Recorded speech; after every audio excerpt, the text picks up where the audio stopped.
오늘 주시는 말씀 누가복음 16장 19절로 25절 말씀입니다.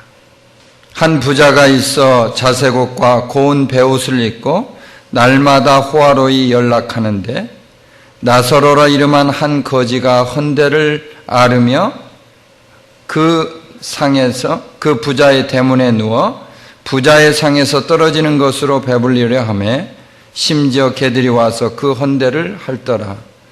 이에 그 거지가 죽어 천사들에게 받들려 아브라함의 품에 들어가고 부자도 죽어 장사되며 저가 음부에서 고통 중에 눈을 들어 멀리 아브라함과 그의 품에 있는 나사로를 보고 불러 가로되 아버지 아브라함이여 나를 긍휼히 여기사 나사로를 보내어 그 손가락 끝에 물을 찍어 내 혀를 서늘하게 하소서.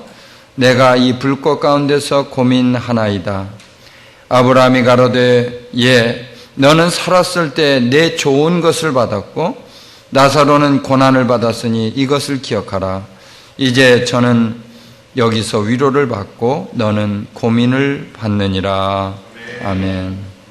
고국에서는 불경기가 계속되고 또 사는 것이 힘들어지면서 묻지마 범죄라는 것이 늘어나고 있다 합니다. 이 묻지마 범죄라는 것이 무엇인가? 사회에서 소외된 사람들이 자신들의 불만을 어떤 개인이나 사회 전체에 향해서 범죄를 저지르는 것을 말하고 있어요. 서울의 경찰청이 대한민국 국회에 제출한 그 통계 자료를 보면 서울 지역에서 양심의 가책을 느끼지 않는 범죄가 갈수록 늘어가고 있다. 죄를 범하고도 이에 대해서 가책을 느끼지 않는다. 잘못을 깨닫지 못한다. 그런 말이죠. 그만큼 세상이 어두워가고 있다는 그런 말씀이 되겠어요. 그렇다면 이러한 범죄가 우리 사회에 계속되고 있는 이유가 도대체 무엇일까?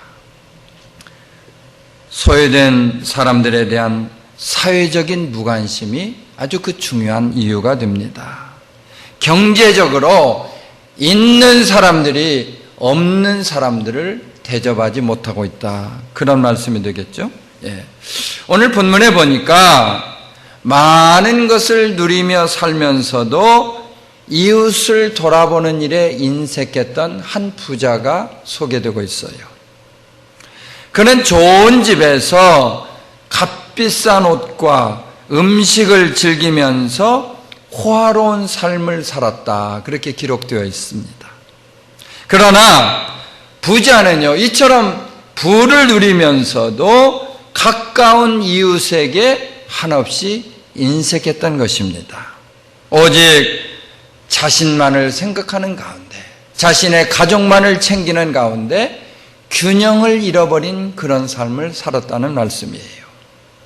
이제 우리는 부자가 이런 삶을 통해서 하나님 앞에 인정받지 못하는 그런 모습으로 전락하게 된 사실을 생각해 봅니다. 그리고 우리 사랑하는 성도님들마다 비록 우리가 이 땅을 살아가기가 힘들고 어려울지라도 이 부자의 모습을 반면교사로 삼아서 더욱더 세상에 나아가서 내 자신에 대해서 균형 있는 그런 삶을 살아가기로 결단하는 저와 여러분 되시기를 이 시간 예수 이름으로 축원합니다. 우리 첫째 볼 수 있는 내용이 있는데, 부자는 너와 나 사이에 균형을 잃어버린 삶을 살았다. 그런 말이죠. 한번 좀 따라 하십니다. 부자는 너와 나 사이에 균형을 잃어버린 삶을 살았습니다. 본문에 보면요, 이 부자와 나사로라 이름하는 거지의 삶이 아주 대조적으로 나타나고 있어요. 우선 부자는 비싼 옷을 입고 매일같이 호화롭게 연락을 했다. 이 연락이라는 말이 한자 말인데요, 연락이라는 말은 쉽게 얘기하면 드링킹 파티, 술에 잔뜩 취할 정도로 먹고 마시며 즐기는 삶을 살았다, 그 말씀입니다. 반면에 나사로는 거지의 신분인데다가 살이 다 문드러지는 문둥병과 비슷한 병을 앓고 있었어요. 개들이 와서 자신의 헌대를 핥고 살점을 뜯어먹을 정도로 엄청난 고통을 겪었던 것입니다. 부자와 나사로는 이와 같이 비교할 수 없을 정도로 극단적인 삶의 차이를 두고 있었던 사실을 생각해 볼 수가 있습니다. 그런데 문제는요, 부자가 이처럼 물질적으로 여유를 누리면서도 나사로를 거들떠보지 않았다, 거기에 있습니다. 자기 혼자 배부르면 그만이라는 생각으로 이웃을 돌보지 않았다고 하는 말씀입니다. 부자는 자신에게 주어진 물질이 그저 자기 자신을 위해서, 그저 자기 가족이나 생각하면서 그렇게 살아가는 것으로 생각을 했던 거예요. 그는 주변에 물질 때문에 어려워하는 사람들을 보면서도, 그들의 고통을 보면서도 나만 잘 살고 잘 먹으면 그만이다, 아마 그런 식으로 생각을 했던 것입니다. 주님은 이러한 사람들에 대해서 마태복음 25장 40절에서 말씀을 하십니다. 지극히 작은 자 하나에게 한 것이 곧 내게 한 것이니라. 아멘. 나사로와 같이 소외된 사람에게 베푸는 것이야말로 바로 주님께 대접하는 것과 같다고 하는 이 사실 믿으시면 한번 우리 크게 아멘 하시기 바랍니다. 그렇다면 하나님께서 우리에게 물질로 축복하신 이유가 무엇일까? 이걸 좀 한번 생각해 보면 좋겠어요. 그분이 주신 물질은 그저 나 자신, 나아가서 우리 가족이나 잘 먹고 잘 살라고 주신 것이 아니라는 거예요. 우리는 가난한 이웃과 더불어서 나누며 베풀며 그렇게 살아갈 수 있어야 되겠는데, 그 어떤 것도 내 자신보다는 내가 속해 있는 사회와 공동체를 위해서 그렇게 쓸 수 있어야 되겠다. 아멘입니까? 주님은 일찍이 제자들에게 산상수훈을 통해서 교훈을 하셨습니다. 거기에서 너희는 빛과 소금이 되라. 이 말은 빛이 되고 소금이 되어서 나를 태우고 나를 녹여라, 그 말 아니겠습니까? 세상에 빛이 되고 소금이 되기 위해서 스스로를 태우고 녹여야 하는 것처럼 이웃을 위해서 자신을 태우고 자신을 희생해야 된다는 사실을 믿으시기를 바랍니다. 기독교 역사에 수도원 사업에 아주 크게 공헌한 분들이 많이 계시는데, 그 가운데 마틴이라고 이름하는 수도사가 있어요. 그는 아버지를 따라서 기병대로 활동을 했습니다. 그 말을 타고 다니는 그런 사람이었죠. 그런데 어느 추운 겨울날 군복을 입은 채 말을 타고 길을 걷게 되었어요. 이때 그는 한쪽에서 추위에 벌벌 떨면서 굶주려 있는 불쌍한 사람 하나를 발견할 수가 있었습니다. 그때 그는 그 사람을 참 돕고는 싶었는데 그 군복을 벗을 수가 없어서 망설이던 끝에 군복을 절반으로 짜게서 찢어서 그에게 주었어요. 그날 밤 마틴이 꿈을 꾸게 되었는데 예수님께서 찢어진 군복자락을 걸치고 계시는 겁니다. 그러면서 주님이 천사에게 말씀하시기를, 마틴이 말이야, 나에게, 헐벗은 나에게 이렇게 이 옷을 찢어서 덮어주었다, 그러면서 자랑을 하시는 거예요. 그가 옷을 찢어서 나눠준 사람은 불쌍한 사람이었지만 예수님은 바로 당신께 하신 것으로 받으신 줄로 믿으시기를 바랍니다. 사랑하는 성도 여러분, 저와 여러분은 이 땅에서 두 종류 가운데 한 가지의 삶을 살아가고 있습니다. 하나는 본문의 부자와 같은 모습으로 사는 것이고, 다른 하나는 주님의 교훈을 따라서 사는 거예요. 하나는 너와 나 사이의 균형을 잃어버린 삶이고 다른 하나는 너와 나 사이의 균형을 이루는 그런 삶이 되겠어요. 성도의 삶은 무엇보다도 이제 나를 좀 떠나서 이웃을 위해서 희생하고 이웃의 구원을 위해서 섬기는 데 있다고 하는 사실을 믿으시기를 바랍니다. 주님이 우리를 위해서 십자가를 지신 데에서 끝난 것이 아니라 물 한 방울 피 한 방울 남김없이 쏟아부어 주신 것처럼 우리도 뭔가 이제는 이웃을 위해서 섬길 수 있어야 하지 않겠습니까? 아주 작은 것이라도 나를 희생할 때 이를 통해서 이웃을, 형제를 살릴 수가 있다는 말씀이에요. 입으로만 예수님의 사랑을 외칠 것이 아니라 울타리 너머에 있는 이웃을 좀 생각하시고 그들에게 손을 내밀 수 있게 되기를 예수의 이름으로 축원합니다. 주님의 희생을 알리는 그런 사랑을 통해서 이웃에 사는 형제가 예수를 만날 수가 있다는 말씀이에요. 진정한 성도의 사명을 감당하기 위해서 우리는 단순히 이웃의 해가 되는 그런 삶을 떠나서 이웃에 유익을 끼치는 그런 삶을 살아갈 수 있게 되기를 예수님의 이름으로 축원합니다. 두 번째로 부자는요, 영과 육 사이의 균형을 잃어버린 삶을 살았다. 한번 또 크게 따라 하십니다. 부자는 영과 육 사이에 균형을 잃어버린 삶을 살았습니다. 아멘. 여러분, 온전한 행복을 이루기를 원하십니까? 그렇다면 육의 세계는 말할 것도 없고 영의 세계의 균형을 이루어야 되겠다. 본문의 부자를 보면 육신적으로는 마음껏 즐기면서 부족함이 없이 살았어요. 그리고 자기 육신을 위해서는 돈을 원 없이 사용했습니다. 그러나 그의 영혼에 대한 얘기는 아무리 눈을 씻고 봐도 한마디도 볼 수 없는데 그가 영적인 삶에는 관심을 두지 않았다는 거예요. 그의 영혼에 대해서 그는 전혀 관심을 갖지 않았다. 그런 말이 되겠습니다. 육신을 위해서는 무엇이든지 아끼지 않았건만 영의 건강을 위해서는 관심을 두지 않은 그 사람을 봅니다. 그 결과로 그의 육신은 건강했는지 몰라도 그의 영혼은 죽은 몸이었다. 죽은 영혼이었다.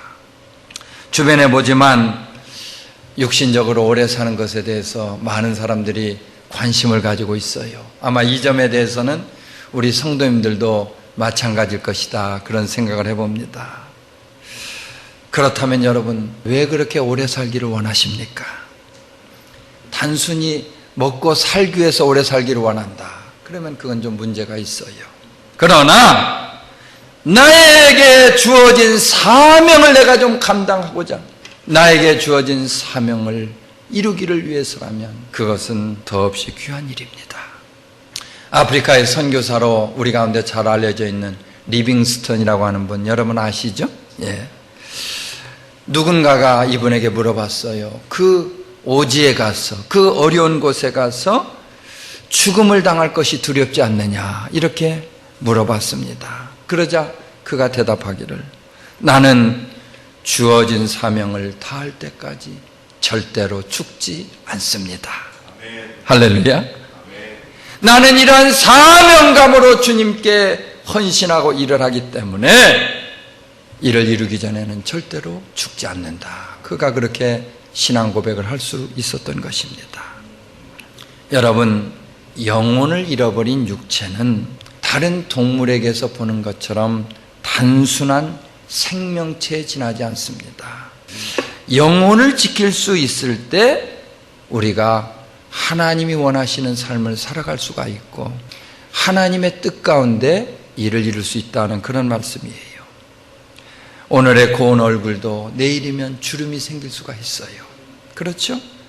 오늘의 검은 머리도 시간이 지남에 따라서 흰머리가 될 수 있다는 말입니다.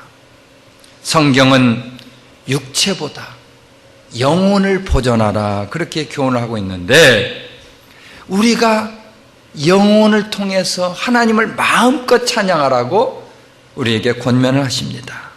시편 기자는 하나님께서 자녀들의 영혼을 소생시키시며 깊은 음부 가운데 건져주신다 그렇게 말씀을 합니다. 야고보 사도도요, 야고보서 2장 26절에서 보는 것처럼 영혼이 없는 몸은 죽은 몸이다 그렇게까지 말했던 사실을 생각해 볼 수 있습니다. 그럼에도 불구하고 많은 사람들이 아직도 육신적인 삶을 위해서 수단 방법을 가리지 않고 있습니다. 육신의 건강을 위해서는 많은 관심을 가지면서도 영혼의 건강을 위해서는 그러지 못하다는 말씀이에요. 육신의 건강을 위해서 보약은 많이 먹는데 영혼을 살리는 일에는 별로 관심을 갖지를 않습니다. 여러분, 우리가 이 땅에서 부귀영화를 누리는 것보다 영혼이 잘 되어서 영원한 생명을 얻을 수 있기를 바랍니다. 부자는 이 땅에 살면서 육신의 만족은 누릴 수 있었는지 몰라도 어떠한 영혼의 만족도 찾을 수가 없었습니다. 그가 자신의 영혼을 돌보지 않음으로써 영원한 죽음에 처하게 되었다는 그런 말씀이 되겠어요.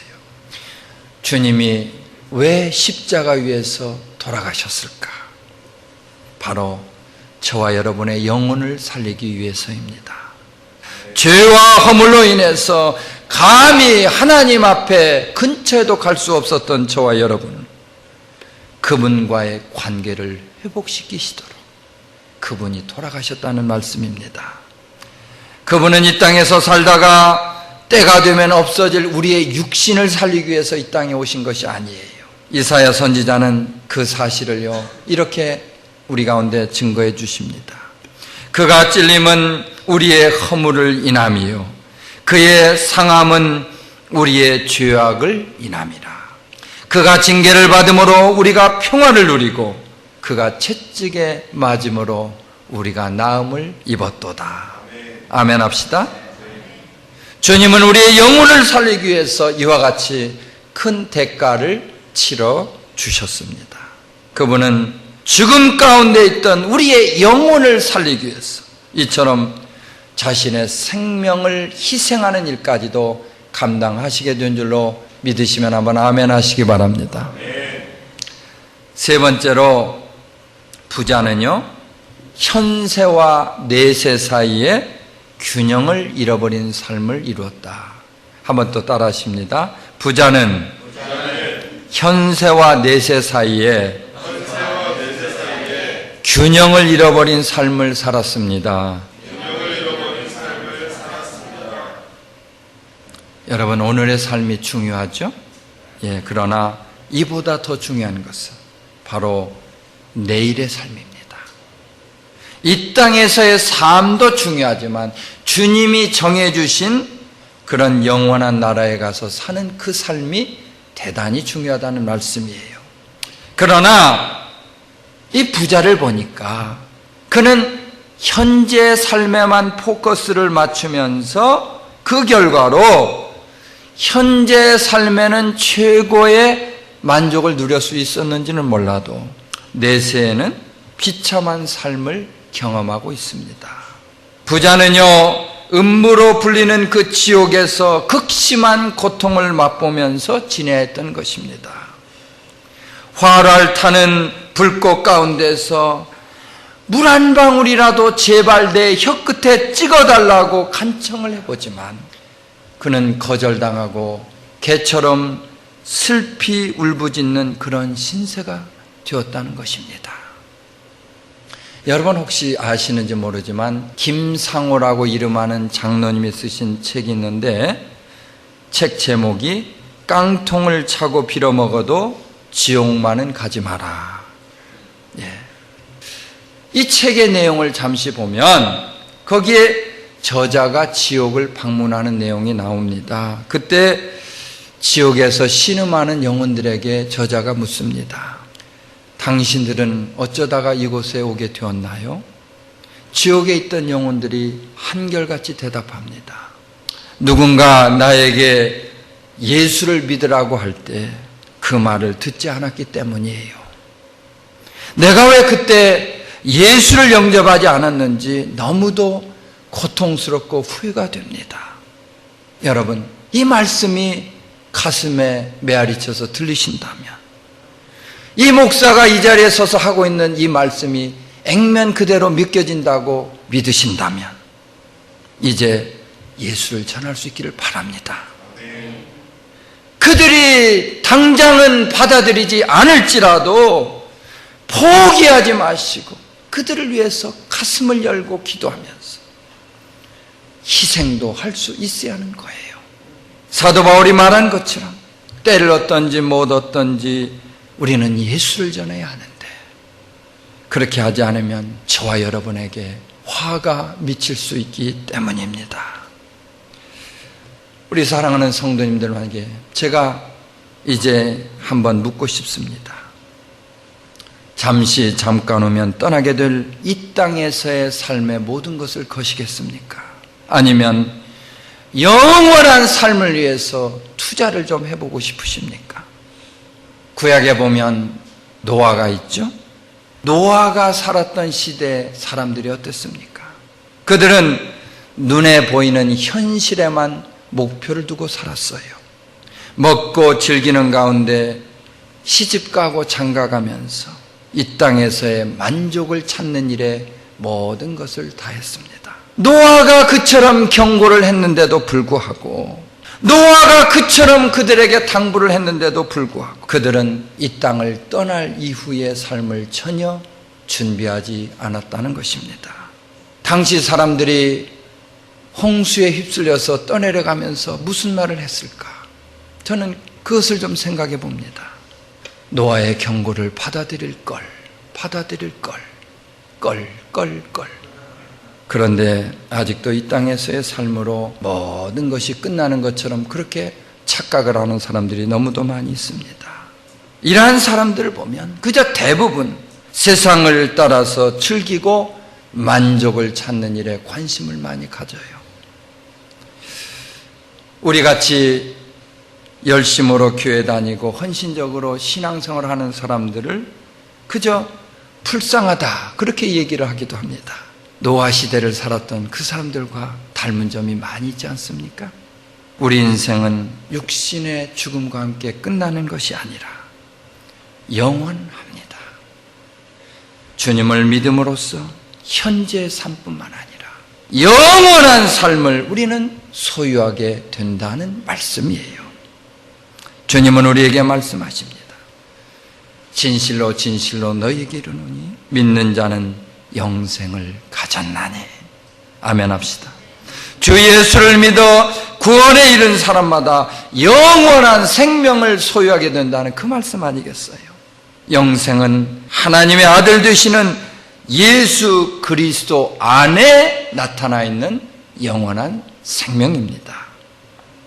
그리하여서 요한복음 5장 24절에서 또 이렇게 말씀하고 있어요.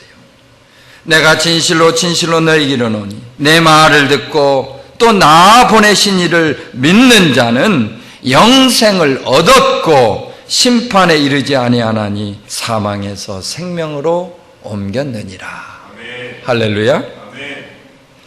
이러한 사실을 생각해 볼 때 여러분, 우리가 이제 어떻게 살아야 할 것인가 이미 답이 나와 있습니다. 이제는 본문에 나오는 부자와 같이 인생의 비참한 종말을 맞이하지 않도록 영생을 준비할 수 있기를 바랍니다. 현재의 삶도 중요하지만요, 영원한 삶, 영원히 주님과 동고동락하는 그 아름다운 곳, 그곳에서 그분과 함께하는 삶을 준비하시기를 바랍니다. 주님은 지금 이 순간에도 단 한 영혼이라도 그분께 나올 수 있기를 위해서 영생의 길을 벗어나지 않도록 끝까지 인내함으로 기다려 주십니다. 그분에게 있어서는 우리 주변에 있는 한 영혼 한 영혼이 천하보다도 귀하다고 하는 사실을 믿으시기를 바랍니다. 우리 각자가 영생을 소유하는 데서 끝날 것이 아니라 주변에 있는 사람들도 이러한 축복을 좀 누릴 수 있도록 찾아가서 예수를 증거할 수 있어야 하는 거예요. 우리 사랑하는 성도님들마다 주변 사람들이 우리와 같이 예수를 믿어서 영생에 이르도록 믿는 자의 사명 잘 감당할 수 있게 되기를 예수님의 이름으로 축원합니다.